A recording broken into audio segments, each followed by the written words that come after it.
If this is your first time here, I'm Liesl from Mira's Whisper, and every second Tuesday I share a gentle reflection to help you pause, breathe, and reconnect with yourself. Hello, wonderful person. I'm so glad you're here. Welcome to this edition of the Calm Connection. I have a gold medal sitting somewhere in my house. On Saturday, I won my age group at the Provincial Cross Country Running Championships, and I also set a new personal best. I'm pretty chuffed about it, if I'm honest. It was a goal I'd set myself and one I really wanted to achieve. And yet, I'm slightly uncomfortable about telling you. That's probably the most interesting part. Because what do we do when something goes well? When we achieve something we're proud of?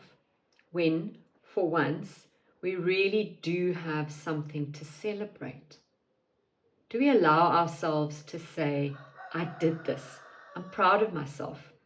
Or do we immediately make it smaller, qualify it, explain it away, just in case someone thinks we're showing off? I nearly stopped during that race. About 3 kilometers in, I suddenly felt as though I'd completely run out of air. My heart rate was sky high. I was deep into anaerobic load and I wanted to give up. In fact, I walked for a few meters because a part of me genuinely didn't care whether I finished or not. So I gave myself permission to walk, catch my breath, and then go again. Before I carry on, I'd like to invite you to pause with me for just a moment. You don't need to do anything special. Just let your attention come to your breath. Relax or close your eyes for a minute. Notice the breath arriving and leaving. And perhaps for these few moments, you don't need to change anything about how you're feeling.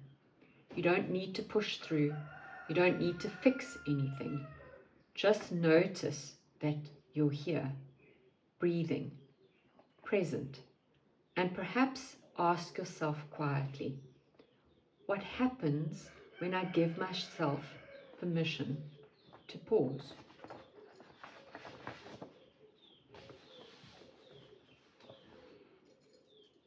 Take one more steadying breath, and when you're ready, we'll carry on.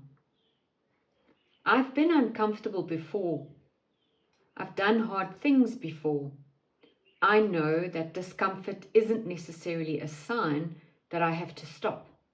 Sometimes I need to change the pace, catch my breath, and see what happens next. And at the race, I knew who was waiting at the finish. Our brilliant daughter would be there, cheering me in. But there was someone else waiting too. The part of me that found my fight at 50. The part that eventually thought, hey, I'm actually good at this. I wonder what might be possible if I really train, really commit, and see what I can do. That part of me mattered. I finished. I won my age group. I set a new PB. And yes, the medal matters. But here's what's really been sitting with me since Saturday. The medal can't contain everything that makes it worthwhile.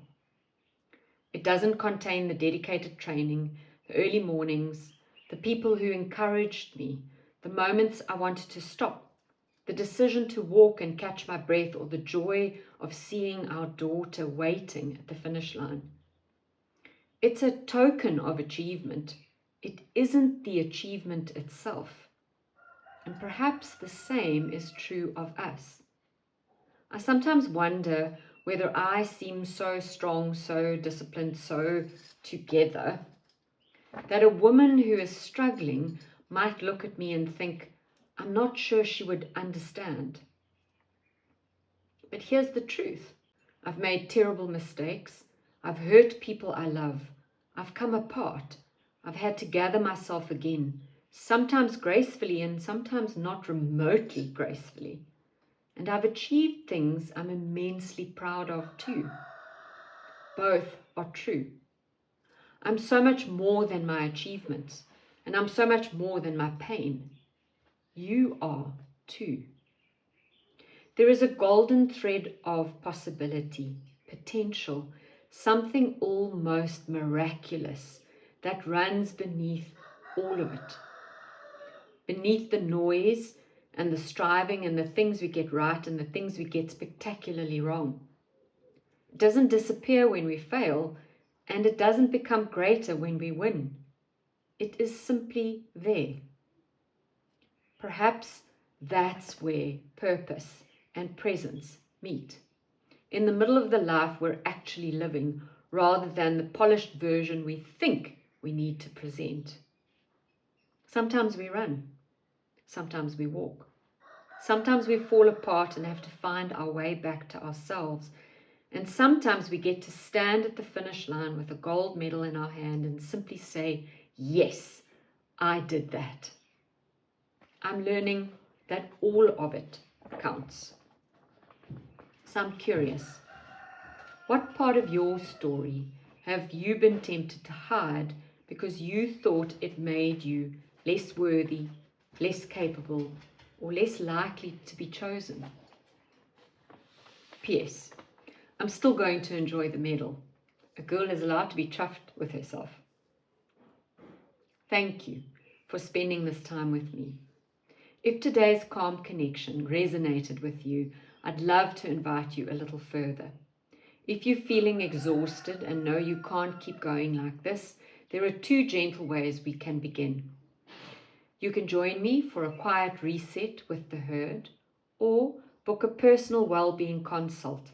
They're both 45-minute experiences and both 450 Rand. You'll find the booking links just below this video. I'd love to welcome you whenever the time feels right. Until next time, take good care of yourself.